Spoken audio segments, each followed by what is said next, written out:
श्री गणेशाय नमः. श्री सरस्वते नमः. श्री सद्गुरु रामचंद्राय नमः. श्री गुरुभ्यो नमः. श्री नवनाथ महाराज की जय. 84 सिद्धनाथ महाराज की जय. नवनाथ भक्तिसार अध्याय 6. 6व्या अध्यायाची सुरुवात करत असताना ग्रंथकर्ते भगवंताची स्तुती आणि स्तवन करतायत. भगवंताचा जय जयकार करतायत. हे भगवंता, तू कसा आहेस? क्षीरसागरामध्ये, दुधाच्या समुद्रामध्ये, शेषाच्या पलंगावरती झोपलेला, पहुडलेला तुझ्या पायाची दाशी लक्ष्मी आहे. जसं आकाशामधलं कमळ म्हणजे सूर्य जसा शोभायमान दिसतो आणि तशा न्यायानं सुखविलाशी रमाकांत लक्ष्मीपती, हे भगवंता तू कसा आहेस? करुणानिधी आहेस, दयावंत आहेस, दीनबंधू आहेस, दिनांचा नाथ आहेस. आणि त्याच्यामुळं हा जो नवनाथ भक्तिसार अध्याय आहे, हा 6वा अध्याय वदवण्यासाठी, रसाळ असं कवित्व करण्यासाठी तू माझ्या वाचेला चालना दे, माझ्या वाचेला बोलतं कर, अशी विनंती, अशी स्तुतीस्तवन भगवंताची ग्रंथकर्ते करतायत. पुढं सांगू लागले. 5व्या अध्यायामध्ये अतिशय रसाळ अशी कथा झालेली आहे. 12 मल्हाराचं पवित्र स्थान, तिथं भूतांचे 8 राजे, त्या सगळ्यांच्या बरोबर नाथांनी युद्ध केलं. याच्यानंतर मच्छिंद्रनाथ 12 मल्हार तीर्थ करून कुमार दैवत म्हणजे कार्तिक स्वामी, हे दैवत कोकणामध्ये आहे, त्या कुडाळ प्रांतामध्ये आडूळ गावामध्ये येऊन पोचले गेलेले आहेत. त्या आडूळ गावामध्ये मच्छिंद्रनाथ आले. मच्छिंद्रनाथांनी पाहिलं की गावाच्या बाहेर एक देवीचं मंदिर आहे. महाकालिका नावाची देवी आहे. आणि या महाकालिका नावाच्या देवीच्या दर्शनासाठी आपण जावं, असा विचार मच्छिंद्रनाथांच्या मनामध्ये आला. ते महाकालिका दैवत अतिशय खरतड मूर्तिमंत या पृथ्वीतलावरती आहे. शंभो शिवशंकर महादेवाच्या हातामधलं कालिकास्त्र, ते कालिकास्त्रच तिथं स्थापन केलेलं आहे. आणि म्हणून त्या कालिकास्त्रानं महादेवाच्या हातामध्ये असताना अनेक दैत्यांचा वध केला, अनेक दैत्य मारले, महादेवांना विजय प्राप्त झाला. म्हणून महादेवांचं चित्त प्रसन्न झालं आणि कालिका देवीला, त्या अस्त्राला म्हणू लागले की तुला जे वरदान हवं आहे ते वरदान तू मागून घे. तुझ्या मनामध्ये, तुझ्या चित्तामध्ये जी कामना असेल तो वर मला मागून घे. असं अपर्णापती महादेव, पार्वतीपती महादेवांनी सांगितल्यानंतर ती देवी म्हणू लागलेली आहे की हे महादेवा, मी पुष्कळ दिवस झाले तुमच्या हातामध्ये बसून आहे. कालिका अस्त्र म्हणून तुमच्या हातामध्ये मी आहे आणि तुमचं सर्व कार्य मी सिद्धीला नेलेलं आहे. हे युद्ध करत असताना अनेक दैत्यांना ठार मारताना मला शीण आलेला आहे, थकवा आलेला आहे, मी भागलेली आहे. आणि म्हणून मग मला एक विश्रांतीचं स्थान द्यावं. आता मी युद्ध करून शिनले, भागले, म्हणून मला विश्रांतीची गरज आहे. आणि ते विश्रांती घेऊन मला सुख प्राप्त होईल. मग पार्वतीपती महादेवांनी लगेच होकार दिलेला आहे आणि तिची तिथं स्थापना केली. उग्र असं दैवत म्हणून या कलियुगामध्ये आजच्या घडीला सुद्धा कालिका देवी हे प्रसिद्ध आहे. त्या कालिका दर्शनासाठी चित्त व्यग्र झालेलं आहे. आणि मग कालिका देवीच्या दर्शनासाठी मच्छिंद्रनाथ जाऊ लागले. मंदिरामध्ये गेलेले आहेत, देवीला साष्टांग नमन केलं आणि म्हणू लागले की हे माय भवानी भगवती, मी मंत्र काव्य केलेलं आहे. साबरी विद्येचं चरित्र केलेलं आहे, काव्य केलेलं आहे. आणि त्याच्यासाठी हे कालिका देवी तू मला प्रसन्न हो, त्याला तू वरदान दे. माझ्या हातामध्ये विराजमान होऊन माझं जे कवित्व आहे ते कवित्व तू गौरव, त्याला तू वरदान दे, म्हणजे माझं कार्य पूर्ण होईल. असं मच्छिंद्रनाथांचं बोलणं कालिकादेवीनं ऐकलं. अंतकरणामध्ये भयंकर राग आलेला आहे. शिवशंकराच्या महादेवाच्या हातातलं मी अस्त्र आणि युद्ध करताना मी पूर्ण थकले गेले, मला श्रम आला, अत्यंत कष्ट झालं. आणि त्याच्यामध्ये हे मच्छिंद्राचं बोलणं त्या कालिकादेवीने ऐकलं. अंतकरणामध्ये भयंकर राग उत्पन्न झाला. प्रलय काळाचा अग्नी असावा इतका भयंकर राग देवीला आलेला आहे. जसं मुचकुंद हा श्रम पाहून निद्रिस्त झालेला होता आणि काळ यवन तिथं गेला. श्रीकृष्ण भगवंतांनी त्या मुचकुंदाच्या अंगावरती शेला टाकलेला होता आणि आडोशाला आडबाजूला श्रीकृष्ण भगवंत उभे राहिलेले होते. मुचकुंदाला जाऊन काळ यवनानं लाथ मारली आणि त्याची निद्राभंग केली. त्याच वेळेला तो जळून खाक झाला. त्यावेळेला त्याचा राग इतका भयंकर होता, तितका राग कालिका देवीला मच्छिंद्रनाथाच्या बोलण्यामुळं आला. भक्त प्रल्हाद हा अतिशय घोर अशा संकटामध्ये पडलेला होता आणि आपल्या भक्ताचा छळ केला म्हणून विष्णू भगवंतांना त्यावेळेला जसा भयंकर राग आला आणि कोरड्या खांबातून प्रगट झाले, त्या हिरण्यकश्यपूचा वध केला. तशा पद्धतीनं कालिका मातेला भयंकर राग आलेला आहे आणि मच्छिंद्रनाथांना ती रागानं पाहू लागलेला आहे. तो क्रोध नाहीच तर वडवानळ अग्नी आहे, इतका भयंकर राग आहे.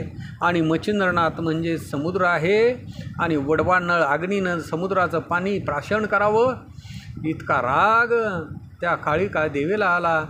कालिका देवी म्हणू लागलेली आहे, नष्टा अनिष्टा पापी पतिता, मी महादेवांच्या हातामध्ये युद्ध करून करून थकले आणि मग त्याच्यातून मला तू ही दुःख वार्ता ऐकू लागलेला आहे, मला शिनवू लागलेला आहे, मला दुःख देऊ लागलेला आहे.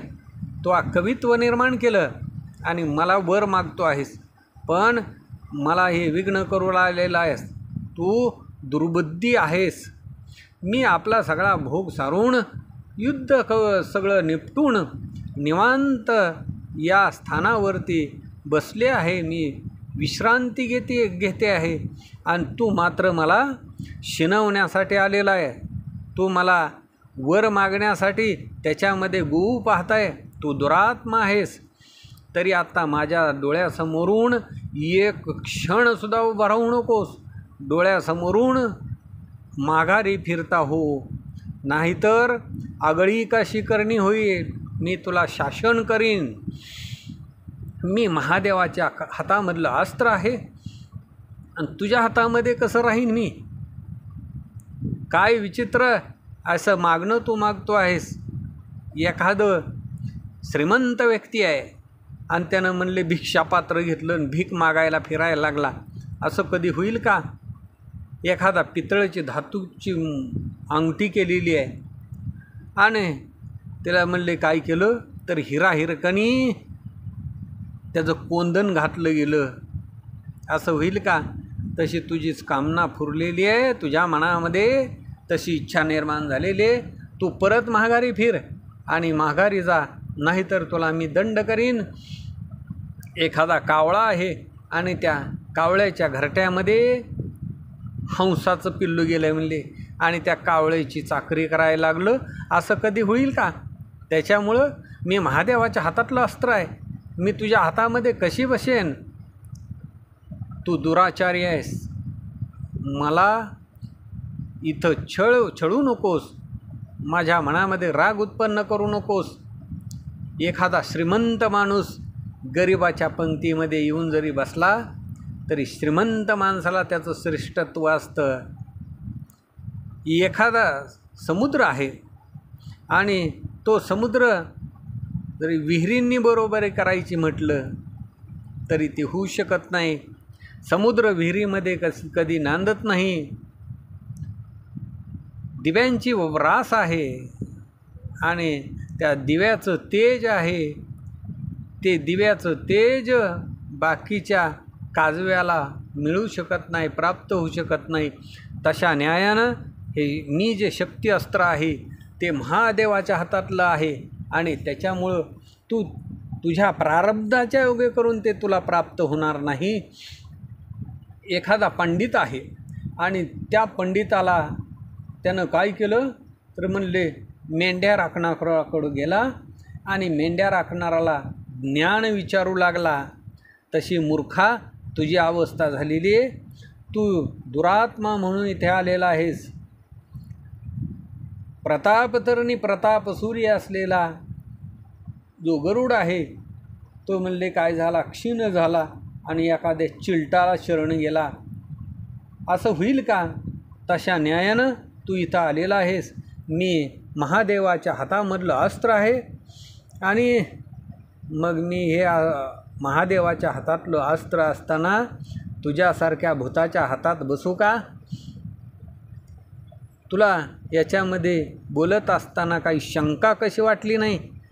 तू दुरात्मा आहेस.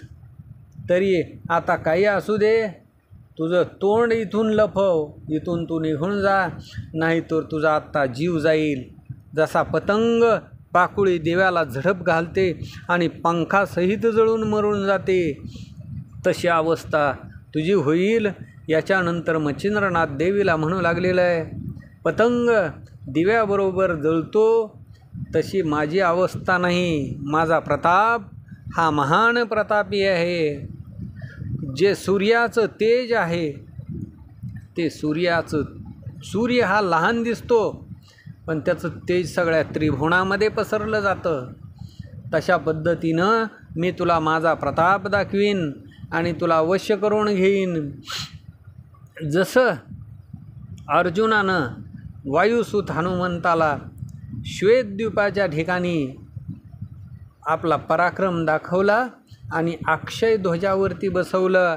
अर्जुनानं आपल्या ध्वजावरती हनुमंताला बसवून टाकलं. ही जशी अर्जुनानं ख्याती केली तशी ख्याती करीन आणि मी तुला प्रसन्न करून घेईन. मी तुला माझं कौतुक दाखवीन आणि या जगामध्ये साबरी विद्येचं कवित्व करण्यासाठी तुझ्याकडून वर घेईन. तेव्हा देव म्हणू लागलेले आहे, अरे भ्रष्टा, तू कान फाडून इथं आलेला आहेस आणि मला भीती दाखवायला लागला. पण मी काही भिणारी नाही. हातामध्ये करकंकण घातलेला आहे, कपाळाला शेंदूर लावलेला आहे. एवढ्यानं काय मी तुला भिणार आहे का? तू भ्रष्ट आहेस. तुझी उत्पत्ती मला माहीत आहे. एक कोळी तुझा बाप आहे. तू माशाच्या पोटामध्ये जन्म घेतलेला आहे आणि मासं धरून उदरनिर्वाह करायचा सोडून तू इथं आलेला आहेस. अस्त्रविद्या तुला निपुण असतील पण त्या एखाद्या दरिद्र्यासाठी काय व्हाव्या? एखादा आंधळा माणूस आहे आणि ती म्हणले काय जन्मांदा आंधळा आहे, जन्मातच त्याला डोळे नाहीत आणि त्याचे डोळे लय म्हणले सुंदर दिसायला लागले, त्याचा काय उपयोग आहे? एखादा बहुरूपी आहे, तो बहुरूपी शूरपणा दाखवू लागलेला आहे पण कुठं? नाटकात, खेळात. तशा न्यायानं तशा पद्धतीनं हे जे द्वंद्व जाळ आहे हे सोडून दे. व्यवहाराची असणारी भीक माग असं अंबिका म्हणू लागलेली आहे. काळिका देवी म्हणू लागलेली आहे, माझं रूप उग्र धारण केलं तर मग तुझं काही खरं नाही. तुझा अहंकार मनामध्ये जो आहे तो मनामध्येच विरला जाईल. तुला वाटत असेल मी महान थोर आहे, मी भूताना अवश्य केलं आहे, तसं मात्र व्यवहार इथं नाही. मी त्या भूतासारखी किरकोळ नाही. मी महादेवांच्या हातातलं अस्त्र आहे आणि या ब्रह्मांडाची मी उतरंड ढासळीन. मी नुसती वाकडी दृष्टी केली तर या ब्रह्मांडाची उतरंड ही ढासळली झाली. त्याच्यामुळे हे मशका, हे चिलटा, तुझी प्रौढी माझ्यासमोर मिरवू नको. एखादा चिलट उठला म्हणले आणि त्यानं काय केलं तर डोंगराच्या कड्याला जाऊन धडक दिली, मंदराचल पर्वताला धडक दिली, तर मग काय तो मंदराचल पर्वत ढासळल का? त्याप्रमाणे तू एक घुंगुरड आहे आणि घुंगुरड माझ्यासमोर आलेला आहेस. मच्छिंद्रनाथ म्हणू लागले, हे देवी ऐक, बळीनं सुद्धा वामनाला मशक मानलं होतं. हे बार काय म्हणले, याला काय होतं 3 पावलं जमीन दिली तर. पण त्याच वामनानं बळीला पाताळ लोकामध्ये घातलं. ती अवस्था तुला डोळ्यांना मी दाखवीन. असं भद्रकालीनं ऐकलं. चित्त भयंकर क्रोधानं पेटलं गेलेलं आहे. आणि मग पराक्रमाच्या उसळत्या ज्वाळा मच्छिंद्रनाथांना कवळून पाहू लागलेले आहेत. भयंकर राग काळी देवीला आलेला आहे आणि क्रोधानं रागानं म्हणू लागलेलं आहे की हे मच्छिंद्रनाथा, तुला मी असा आता इथं प्रताप दावते. तू त्या मशकाचं, त्या चिलटाचं आणि वामनाचं कृत्य मला आत्ता दाखव. मच्छिंद्रनाथ म्हणू लागले की महादेवाच्या हातामध्ये युद्ध करून हे देवी तू थकली गेलेलेच आहे, पण तुझीच मी आता परीक्षा घेईन. जरी वृक्ष आकाशापर्यंत उंच गेलेला असला तरीसुद्धा तो वाटुळीना असणारा उचंबळला जातो, उखडून पडला जातो. त्याच पद्धतीनं आज तुझी अवस्था होईल. तू समरांगण जिंकलेला आहे, तू युद्ध जिंकलेला आहे, अनेक राक्षसांना ठार मारलेला आहे, तू महादेवांना विजय प्राप्त करून दिलेला आहे. हा जो अभिमान तुझ्या अंतकरणामध्ये आहे, हा जो गर्व तुला आहे, त्या गर्वाला मी छिन्न छिन्न करून टाकीन. असं भद्रकाळीनं ऐकलं. भद्रकाळीला भयंकर राग आला. सिंहासारखी भयंकर आरोळी दिली आणि त्या आरोळीनं सगळं ब्रह्मांड दणाणलं गेलेलं आहे. अतिशय अचाट असा शब्द उमटले गेलेले आहेत. सहस्र विजांचा, 1000 विजांचा कडकडाट व्हावा, अनंत सूर्यांचा उदय व्हावा, असा लख प्रकाश पडला गेलेला आहे. भद्रकाळी अस्त्र तेव्हा काळाचं दान मागू लागली की काय, देव दानवांना मरण आलं की काय असं वाटू लागलं. ते अस्त्र नव्हे तर माया प्रलयीचा उदित झालेला, प्रकट झालेला अग्नी, आणि तोच हे सगळं ब्रह्मांड शून्य करतो की काय. पृथ्वी, वायू, तेज, आकाश, अग्नी, पंचमहाभूतांना गिळून टाकतो की काय असं वाटू लागलं. वासव शक्तीची दारुण अशी बहीण निर्माण झाली. तेजपुंज सगळं ब्रह्मांड झालेलं आहे. आणि त्याच वेळेला अतिशय अचाट असा आरोळी दिल्यानंतर पर्वताचे कडे ढासळून पडू लागले. वंचर प्राणी पक्षी इकडं तिकडं फिरू लागले, दडण्यासाठी जागा पाहू लागले. 8 दिशेला जे हत्ती आहेत, दिग्गज आहेत, ते धावू लागले, पळू लागले. सगळं ब्रह्मांड हडबडलं गेलेलं आहे. ते दिग्गजसुद्धा आरडाओरडा करू लागले. सगळीकडं थरथर थरथर ही पृथ्वी कापू लागली. समुद्राचं पाणी उचंबळलं गेलेलं आहे. सप्त पातळं दणाणली गेलेली आहेत. आणि पृथ्वीला वाटू लागलं मी आता रसातळाला जाते की काय. सर्पांचा राजा सहस्रपणी जो शेष आहे तोही त्यांना आपले मान, आपले मस्तक उंचवलं गेलेलं आहे. ही पृथ्वी रसातळाला जाते की काय असं वाटू लागलं. एकच गडगडाट झालेला आहे. वराहानं दात सावरले गेलेले आहेत. नेटानं पृथ्वी दाढेमध्ये धरलेली आहे. कासवानं आपली पाठ नेटानं पृथ्वीला लावलेली आहे. अशा 10 दिशा दणाणल्या गेल्या. मानव दानव सर्व भयभीत झाले आणि इकडं तिकडं पळू लागलेले आहेत. असा हडबडाट झाला. देव स्वर्गामध्ये दचकले गेले. आपली विमानं घेतली, अंतराळामध्ये आकाशामध्ये पळवू लागलेले आहेत. जीवाच्या आकांतानं सगळेजण पळू लागले. आणि हा अंतराळाचा कडकडाट मच्छिंद्रनाथांनी ऐकला. आणि मग मच्छिंद्रनाथ म्हणू लागलेले की या कालिका देवीबरोबर आता घनघोर असं युद्ध करावं लागेल. कालिका देवानं प्रचंड मोठी आरोळी दिलेली आहे आणि मच्छिंद्रनाथांना म्हणू लागलेली आहे की तुझ्या जीवित्वाचं रक्षण कर रे जोगड्या. मग मच्छिंद्रनाथ म्हणू लागलेले आहेत की तू उगाचच असणारी भांडण केलं गेलेलं आहेस, या पृथ्वीची रांगोळी होईल. तेव्हा कालिका देवी म्हणू लागली तू आता तुझ्या गुरुचं स्मरण कर. वज्रास्त्र आहे, नगाचं अस्त्र आहे, त्या सगळ्यांचं मी चूर्ण करीन. त्या न्यायानं ही पृथ्वी क्षीण झाली रे जोगड्या, असं कालिका देवी म्हणू लागलेली आहे. आज कालिका देवी हे सर्व सपाट करील. आणि आता काय वाट पाहतो आहे हे जोगड्या, माझ्याबरोबर युद्ध कर. ही धरा सगळी आंदोळली गेलेली आहे. यावरती भद्रकाळी तळावरती आहे. मच्छिंद्र हे धान्याचं पीठ असावं आणि त्याची राख करावी, तशी तुझी राख करीन जोगड्या, सावध हो.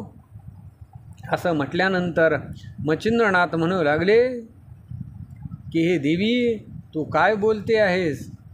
तर जसं असणारं विंचवाची नांगी काय करती, फन करती, दंश मारण्यासाठी धावती, तशा पद्धतीनं तुझी असणारी ही बडबड आहे. मग मच्छिंद्रनाथांनी झोळीमध्ये हात घातला.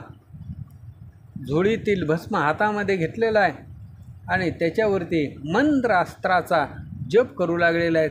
वासव शक्ती नावाचं अस्त्र सिद्ध केलं आणि मंत्राचा पाठ होताच ते भस्म आकाशामध्ये फेकलेलं आहे. आकाशामध्ये भस्म टाकल्याबरोबर तात्काळ वास्तवशक्ती प्रगट झाली.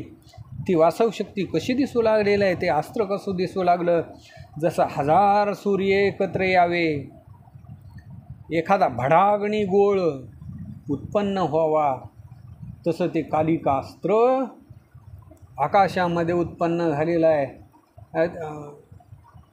वास्तवशक्ती अस्त्र उत्पन्न झालं आणि कालिका अस्त्राला निरसन करण्यासाठी जाऊ लागलं. आणि त्याच वेळेला जसं कालिका देवी हिरण्यकशिपूच्या जागी असावी आणि भक्त प्रल्हाद मच्छिंद्रनाथ समजून त्या स्तंभामधून भस्मचिमिटीतूनच वासवशक्ती म्हणजेच नरसिंह रूपानं प्रकट व्हावी, अशी ती वासवशक्ती प्रगट झालेली आहे. प्रचंड क्रोधाग्नीचा वडवानळ असावा, समुद्राचं पाणी खळबळू लागलेलं आहे आणि तशा न्यायानं ते वासवशक्ती जाऊ लागलेली आहे. सूर्यकरीचं वासवशक्ती अस्त्र आहे आणि भद्रकाळी ही महादेवाच्या हातातलं आहे. दोघंही प्रताप नगरीच्या अर्क शिरोमणी आहेत आणि हे युद्ध पाहत असताना हरिहर असावे, एक मित्र असावा, एक सूर्य असावा, एक चंद्र असावा, एक वाचस्पती असावा आणि दुसरा दैत्यगुरु शुक्राचार्य असावे, एक मेरू पर्वत असावा, एक मंदार पर्वत असावा, एक वायू असावा आणि एक वायू कुमार मारुती असावा. तशा न्यायानं भद्रकाळी आणि वासवशक्ती गगनामध्ये दिसू लागलेले आहेत. जसा जरासंध आणि भीम यांचं युद्ध प्रसिद्ध झालं, दोघं एकमेकाला भिडले आणि वानरामध्ये सुग्रीव आणि वाली या दोघांचं घनघोर युद्ध झालं. तशा न्यायानं वासवशक्ती आणि कालिका अस्त्र आकाशामध्ये लोंबी झोंबी करू लागलेले आहेत, एकमेकांना भिडू लागलेले आहेत, एकमेकांच्या वरती आदळू लागलेले आहेत. एकच दनाट उठला गेलेला आहे. ब्रह्मांड स्फोट होतो की काय असं देवांना वाटू लागलं. देव विमानामध्ये बसले, मरण चुकवण्यासाठी आपली विमानं पळवू लागले. दोन्ही अस्त्र बळवंत एकमेकाच्या वरती प्रहार करू लागलेले, त्याच्यामुळं 10 दिशा भयभीत झालेल्या आहेत. पण ते काळे अस्त्र दैवत तिनं त्या वासवशक्तीला गिळून टाकलं आणि मग अतिशय क्रूर झालेली आहे, उन्मत्त झालेली आहे आणि मच्छिंद्रनाथांच्या वरती धावत जाऊ लागलेले आहे. हे मच्छिंद्रनाथांनी पाहिलं, हातामध्ये भस्म घेतलं आणि मग 11 रुद्र जे आहेत त्या 11 रुद्रांचं स्मरण केलेलं आहे. त्याच्यामुळं 11 रुद्र प्रगट झाले. तेजस्पुंज नक्षत्र चंद्र असावं असं काळिकास्त्र दिसू लागलेलं आहे आणि भयंकर रूपे अनिवार्य ते काळिकास्त्र स्तुती करण्यासाठी त्यावेळेला प्रकटलं गेलेलं आहे. सर्व 11 रुद्रांना नमन करून ती काळिका देवी स्तुती आणि स्तवन करू लागलेली आहे. त्या नवरत्नांचा सुगम असा शृंगार करून 11 रुद्रांना तिनं शांत केलं गेलेलं आहे आणि ती पूर्वीच्या स्वरूपाला प्राप्त झाली. ते पाहून मच्छिंद्रनाथाने वज्रास्त्र सिद्ध केलेलं आहे. त्याच्यानंतर धूम्रास्त्र, त्याच्यानंतर महंत असा असणारं, त्याच्यामुळं धुमधुमकार असा धूर पसरला गेलेला आहे. सूर्य मावळला गेला, चंद्र दिशेनं असा झाला. अशा संधीमध्ये ते वज्रास्त्र त्या काळिकास्त्रावरती जाऊन आदळलेलं आहे. पण ती चपळ काळिका देवी वज्रास्त्र तिनं पायाखाली धरलं आणि तेच अस्त्र तिनं शैलाद्री पर्वतीवरती उत्तर दिशेला फेकून दिलेलं आहे. ते शैलाद्री पर्वतावरती अस्त्र गेल्याबरोबर त्या पर्वताचा चुराडा झाला. ती साक्ष अद्यापपर्यंत हिंदुस्थानामध्ये आहे. तिथं उत्तर दिशेला सह्याद्री पर्वत नाही. रामेश्वरापासून गुर्जर देशापर्यंत सह्याद्री आहे, पण पलीकडं मात्र सह्याद्री नाही. असं हे वज्रास्त्र संपलं गेलं. त्याच्यानंतर धूम्रास्त्र जे आहे ते कालिका देवीनं गिळून टाकलं. याच्यानंतर मच्छिंद्रनाथांनी झोळीमध्ये हात घातला, हातामध्ये भस्म घेतलेला आहे. भस्मावरती वात आकर्षण मंत्राचा जप केला आणि भस्म टाकल्याबरोबर वात आकर्षण प्रकट झालेलं आहे.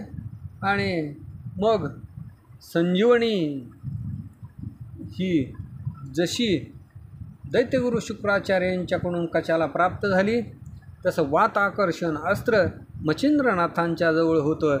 जसं वशिष्ठांना धेनूचा लाभ झाला, विष्णू भगवंतांना सुदर्शन चक्र मिळालं, तशा पद्धतीनं यमाला यमन मिळालं, दमासाठी दमन प्राप्त झालं.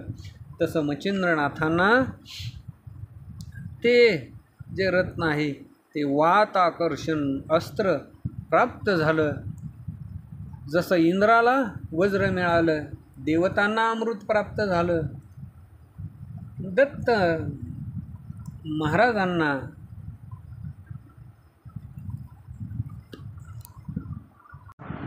दत्त महाराजांनी वात आकर्षण अस्त्र गुरुकृपा म्हणून मच्छिंद्रनाथांना दिलं होतं. तेच वरद भस्म हातामध्ये घेतलेलं आहे आणि वात आकर्षण अस्त्राचा जप करून वात आकर्षण अस्त्र सिद्ध केलं. मंत्र पूर्ण झालेला आहे आणि तेच भस्म आकाशामध्ये टाकल्याबरोबर ते अस्त्र वाहत काळिका देवीवर गेलेलं आहे. वात आकर्षण वाराकर्षण केल्यामुळं देवीचा श्वासोश्वास थांबला गेला. देवी अतिशय विकळ झालेली आहे. देवी आकाशामध्ये उडालेली ती व्याकुळ झालेली आहे, घायाळ झाली, घायनं व्यापली गेली आणि मग केविलवाणी शब्द तिच्या मुखातून निघू लागलेला आहे. जमिनीवरती आदळली गेलेली आहे आणि मग जमिनीवरती पडत असताना असं वाटू लागलं की मेरू मांदार पर्वतच या जमिनीवरती आदळली की काय. त्याच्यामुळं अनेक पर्वत दुभंगले गेले, अनेक झाडं मोडून पडली गेलेले, त्यांची राख रांगोळी झालेली आहे. कित्येक प्राण्यांचा चुरा झालेला आहे.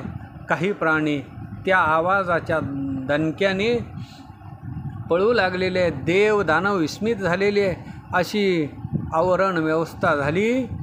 देवी पृथ्वी तलावरती निचेष्टित पडलेली आहे, बेशुद्ध अवस्थेमध्ये पडली. डोळे पांढरे केलेले आहेत, विकळ अशी देहाची अवस्था झाली. आता प्राण जातो की काय असं वाटू लागलं. आणि मग त्या काळिका देवीनं महादेवाची स्तुती आणि स्तवन करू लागलेली आहे. हे महादेवा, आता मी घोर अशा संकटामध्ये पडली गेलेली आहे. धावत पावगा कैलास राणा असं म्हणू लागलेले आहे. आणि तेच तिचे शब्द ऐकल्याबरोबर कैलासपती महादेव सावध झालेले आहेत. आणि शिवकरीचं काळिकास्त्र आज संकटामध्ये पडलेलं आहे. तेव्हा हृदयामध्ये अंतर्ज्ञानानं पाहिलं, महादेवाने ओळखलं की मच्छिंद्रनाथांचं आगमन झालेलं आहे. लगेच नंदीला सिद्ध केलेलं आहे. आणि नंदीवरती बसून धावत पळत महादेव आलेले आहेत. तेव्हा येताच मच्छिंद्रनाथांनी पाहिलं, धावत लगबगीनं गेलेले आहेत. महादेवांच्या पायावरती आपलं डोकं ठेवलं गेलेलं आहे, मस्तक ठेवलं आणि साष्टांग नमन केलं, आपलं मस्तक अर्पण केलेलं आहे. महादेव नंदीवरून खाली उतरलेले आहेत आणि आपल्या 10 हातांनी पंचवदन महादेवांनी कडकडून मिठी मच्छिंद्रनाथांना मारली आणि प्रेम लहर उचंबळून आलेली आहे. महादेव म्हणू लागले, हे तानुल्या, तू अतिशय चमत्कार करून दाखवलेला आहेस. माझ्या हातामध्ये राहिलेलं, माझ्या हातातलं हे काळिकास्त्र, त्या काळिकास्त्राला तू महान पराक्रम दाखवलेला आहेस. तेव्हा नाथ महाराज म्हणू लागले, नाथ बाबा म्हणू लागलेले, मच्छिंद्रनाथ म्हणतायत, हे महादेवा, हे आदिनाथा, ही सगळी तुझी कृपा आहे. बद्रिकाश्रमामध्ये दत्त महाराजांनी मला जी विद्या शिकवली, दत्त महाराजांनी अनुग्रह दिला, 6 महिने तू माझं रक्षण केलं आणि दत्त महाराजाच्या कृपेनंच मी सूर्याला प्रसन्न करून घेतला आणि त्याच्यामुळं तुझ्या कृपेनंच हे सगळं घडलं. तेव्हा महादेव म्हणू लागले, अरे बाबा, आत्ता ताबडतोब उशीर काहीही करू नको. काळिका देवीला तू सावध कर. मग मच्छिंद्रनाथ म्हणू लागलेले की माझ्या डोक्यावरती वरदानाचा हात द्या, माझ्या डोक्यावरती आशीर्वादाचा हात ठेवा. माझं किंचित असं मागणं आहे, ते स्वामींनी या देवीला श्रुत करावं. संजीवनीसाठी जसं शुक्राचार्यांनी कचाला वरदान दिलं आणि मग महादेवांनी सिद्ध म्हणून मच्छिंद्रनाथांच्या डोक्यावरती हात ठेवलेला आहे. म्हणू लागलेले, तुझी काय कामना, काय इच्छा निर्माण झालेली आहे ती तुला प्राप्त होईल. वत्सा पाडसा, मात्र या देवीला तू सावध कर. मच्छिंद्रनाथ म्हणू लागलेले, हे पंचवक्रा, मी साबरी विद्येचं कवित्व केलेलं आहे. हे पंचवदन महादेवा, त्याच्यासाठी या काळिकास्त्रानं मला वरदान द्यावं. जसं तुझ्या हातामध्ये पुष्कळ दिवस बसून आम्ही तसं कार्य केलेलं आहे, त्याप्रमाणे माझ्या मुखामधून निघालेल्या त्या साबरी विद्येच्या कवित्वासाठी कालिकेनं सहकार्य करावं, कालिकेनं कार्य करावं, माझंही कार्य करावं. पुढे ज्या ज्या वेळेला मंत्र कार्य होईल त्या वेळेला कालिकेनं त्याच्यासाठी सिद्ध व्हावं. अशा रीतीनं वरदान जर तुम्ही दिलं तर माझ्या मनाचं समाधान होईल, या देहाचं मला आनंद होईल. असं म्हटल्याबरोबर महादेवांनी कालिका देवीच्या हातामध्ये हात दिला आणि म्हणू लागले की हे मच्छिंद्रनाथा, तू अगोदर या कालिका देवीला सावध कर, जीवत्वदान दे. याच्यानंतर महादेवांनी सांगितलं की मी हे तुझ्या कार्यासाठी मी तुला प्रसन्न होईल. आणि म्हणून अशी कर्तळ भाष मच्छिंद्रनाथांनी घेतली. मग चरणावरती माथा ठेवलेला आहे, भस्म घेतलं, वात आकर्षण जो मंत्र होता तो बोलला गेलेला आहे. पूर्ण पाठ झाल्याबरोबर भस्मची मुठी फेकली गेली आणि त्याच्यामुळं कालिका देवी उठलेली आहे. वात प्रेरक मंत्र सुटल्याबरोबर कालिका देवीचा श्वास चालू झाला. उठून सावध होऊन कालिका देवी बसलेली आहे. इकडं तिकडं पाहू लागली. त्याच वेळेला अकस्मातपणानं महादेव तिला दृष्टीला पडली. कालिका देवी लगबगीनं उठलेली आहे. महादेवांच्या पायावरती डोकं ठेवलं आणि आज हे महादेवा तुम्ही माझा जीव वाचवला. जसं सर्पसत्रामध्ये आस्तिक ऋषींनी जो वटसिद्ध नागनाथ आहेत त्या सर्पाचं रक्षण, त्याच्या आईचं रक्षण केलं. भस्मासुराच्या त्या वाऱ्यामध्ये पिडलेला असताना, संकटामध्ये असताना विष्णू भगवंतांनी कृपा केली. शक्तीचा आघात लागला लक्ष्मणाला आणि त्या लक्ष्मणाला शक्ती लागल्यानंतर हनुमंत सहाय्य झाला आणि त्या हनुमंतानं द्रोणागिरी पर्वत आणून लक्ष्मणाला वाचवलं. प्रल्हादाच्या कैवारासाठी नरहरी धावत आला. त्या न्यायानं हे महादेवा तुम्ही आज धावत आलेले, तुम्ही माझ्यावरती कृपा केली, माझा जीव वाचवला अशी कालिका देवी म्हणू लागलेली आहे. वारंवार महादेवांच्या पायावरती डोकं ठेवू लागलेले, म्हणू लागलेले, हे दक्ष जावाई महादेवा आपण माझ्या प्राणाचं रक्षण केलं. तेव्हा मग मागणं मागू लागलेली आहे की हे महादेवा.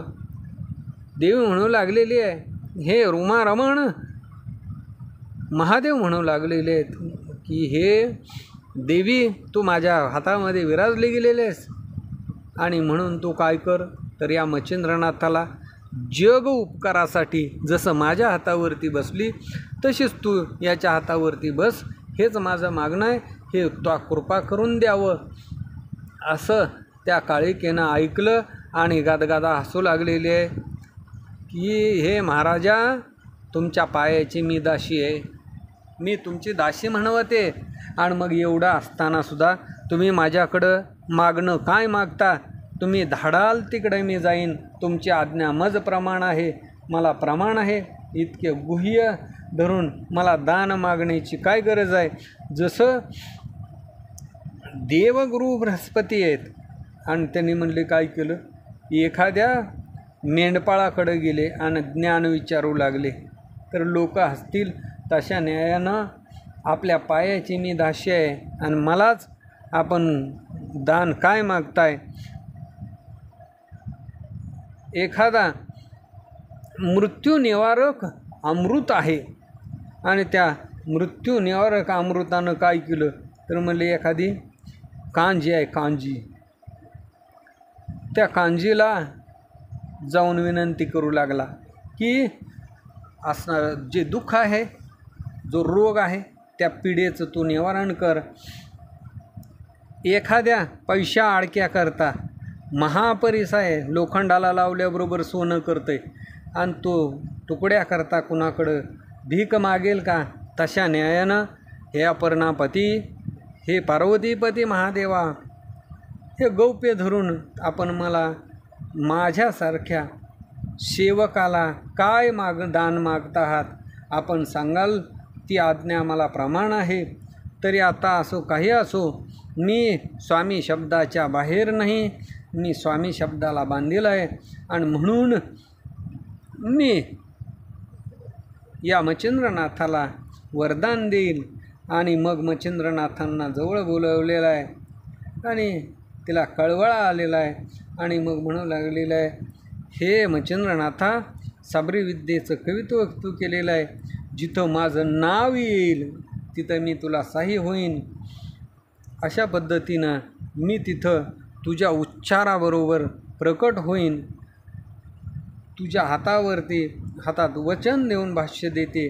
असं म्हटल्यानंतर मच्छिंद्रनाथांचं समाधान झालं.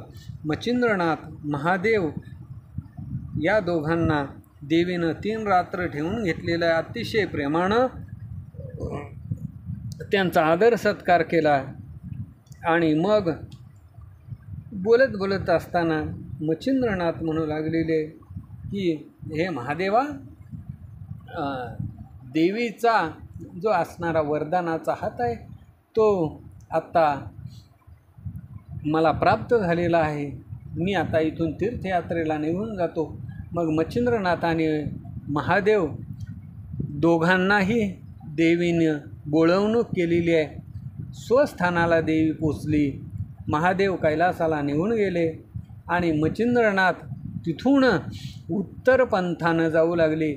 समुद्र तीरावरती हरेहरेश्वर गदा तीर्थाला पोचले. गदा तीर्थामध्ये स्नान केलं.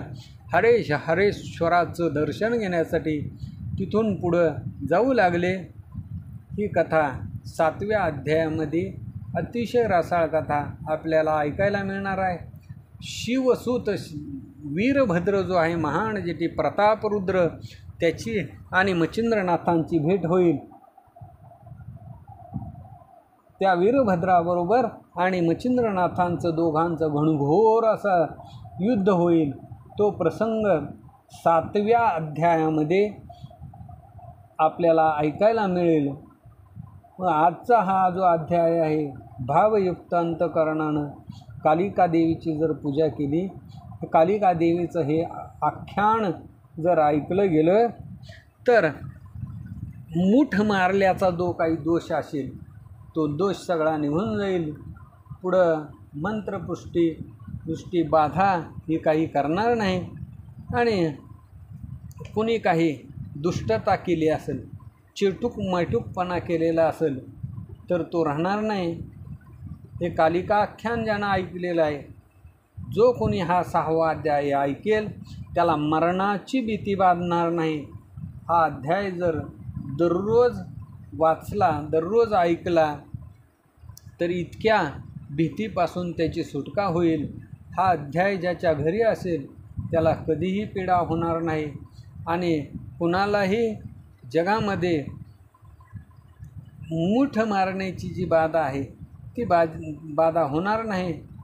आणि जर झाली असेल तर त्याचंही शमन होईल, दमन होईल, असं गोरक्षनाथांनी किमियागार नावाच्या ग्रंथामध्ये सांगितलेलं आहे. तरी श्रोत्यांनी विश्वास धरावा आणि हा अध्याय आपल्या घरी ठेवावा. हा ग्रंथ उगाचच काहीतरी लिहिलेला असं म्हणू नये, तर हा अमृत संजीवनी असा सिद्धांचा हा भक्तिसार आहे. श्री गोरक्षनाथांच्या सिद्धवाणीतून सांगितलेली ही भक्तिसार कथा आहे. तरी श्रोत्यांनी विश्वास चित्तामध्ये धरावा आणि रोज याचं वाचन करावं, नाहीतरी ग्रंथ घरी ठेवावा. हेही जमत नसेल तर दररोज याचं श्रवण करावं, हा अध्याय ऐकावा. जर नाही तर ग्रंथाची जर निंदा केली मग मात्र महान असे दोष पाठीमागं लागतील. आणि उगच काहीतरी काढून निंदा केली मग मात्र निर्वंश होऊन यमपुरीला जावं लागेल. त्याच्यामुळं श्रोत्यांनी, हे भाविकजन, तुम्हाला एक वचन सांगतो, भाव विश्वास जो आहे त्याच्यावरती स्वार व्हा, म्हणजे तुमचा सगळा स्वार्थ पुरला जाईल. जे विश्वासावर स्वार झाले तेच या जगामध्ये तरुण गेले. हे सत्यवचन संतांचं आहे. आणि म्हणून धोंडेचा मुलगा मालूय नरहरीच्या वंशामध्ये विश्वासावरती स्वार झाले आणि ते ब्रह्मव्यक्त संतपदापर्यंत पोचले. स्वस्ती श्री भक्तिकथासार सोमर सम्मत गोरक्ष काव्य किम्यागार सदा परिसोत भाविक चतुर. 6ष्टाध्याय गूढः श्रीकृष्णार्पणमस्तु. शुभं भवतु श्रीवस्तु. श्री नवनाथ भक्ति कथासार 6वा अध्याय समाप्त. पुंडलिकवरदे हरे विठ्ठल. श्री ज्ञानदेव तुकाराम पंढरीनाथ भगवान की जय. नवनाथ महाराज की जय. 84 सिद्धनाथ महाराज की जय. अवधूत चिंतन श्री गुरुदेव दत्त वासुदेव हरि.